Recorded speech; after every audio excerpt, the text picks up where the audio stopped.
নিরাপত্তার নিশ্চয়তা পেলে পরশুই দেশে ফিরবেন সাকিব। বর্তমানে বিদেশের ফ্র্যাঞ্চাইজি লিগগুলোতে ব্যস্ত থাকা দেশের ইতিহাসের অন্যতম সেরা ক্রিকেটার সাকিব আল হাসান দেশে ফেরার বিষয়ে নিজের স্পষ্ট অবস্থান জানিয়েছেন। সম্প্রতি একটি সংবাদ মাধ্যমকে দেওয়া একান্ত সাক্ষাৎকারে তিনি জানিয়েছেন, সরকার বা প্রশাসনের পক্ষ থেকে যথাযথ নিরাপত্তার নিশ্চয়তা পেলে তিনি অবিলম্বে দেশে ফিরতে প্রস্তুত।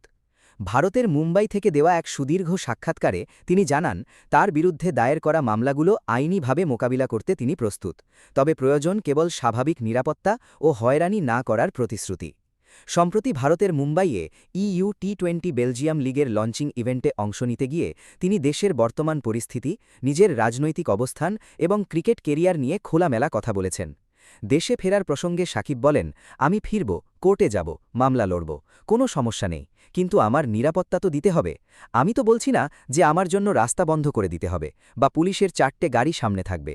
একটা স্বাভাবিক নিরাপত্তা তো আছে। আইনি প্রক্রিয়া শেষ না হওয়া পর্যন্ত হয়রানি করা হবে না, এটুকু গ্যারান্টি কালকে দেওয়া হলে আমি পরশুই দেশে ফিরব।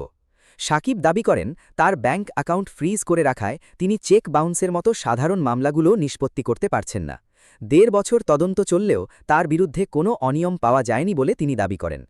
অন্তর্বর্তী সরকারের সময় 2024 সালের অক্টোবরে দেশে ফেরার প্রসঙ্গে তিনি বলেন, সবকিছু ঠিকঠাক আছে জেনেই প্লেনে উঠেছিলাম। তখন যারা দায়িত্বে ছিলেন তাদের সঙ্গে কথা বলেই দেশে যাচ্ছিলাম। দুবাইয়ে নামার পরে দেখলাম ফোনে মিসড কল। আমি কল ব্যাক করলাম। ওখান থেকে বলল যে একটু সমস্যা হয়ে গেছে, আপনি না এলে ভালো হয়। আমি বললাম ঠিক আছে, তাহলে আর কি করার। দুবাইয়ে একদিন থেকে ফেরত গেলাম। 2024 টি20 বিশ্বকাপে বাংলাদেশের অংশ না নেওয়াকে সরকারের বড় ভুল বা ব্লান্ডার হিসেবে দেখছেন সাকিব। তার মতে এর পেছনে রাজনৈতিক উদ্দেশ্য কাজ করেছে।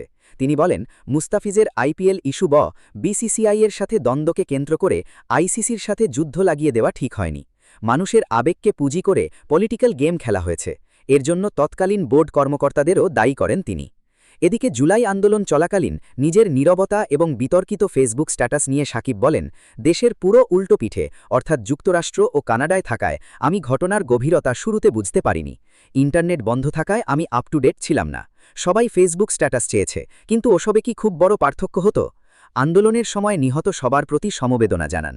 তিনি বলেন, প্রতিটি জীবনের মূল্য সমান। আওয়ামী লীগের রাজনীতি নিয়ে নিজের অবস্থান পরিষ্কার করে সাবেক এই সংসদ সদস্য বলেন, আমি যে দলের প্রতি নাম লিখিয়েছি তার প্রতি সব সময় অনুগত। আমার পোল্টিবাজি করার অভ্যাস নেই। আজীবন কেউ কাউকে নিষিদ্ধ করে রাখতে পারে না।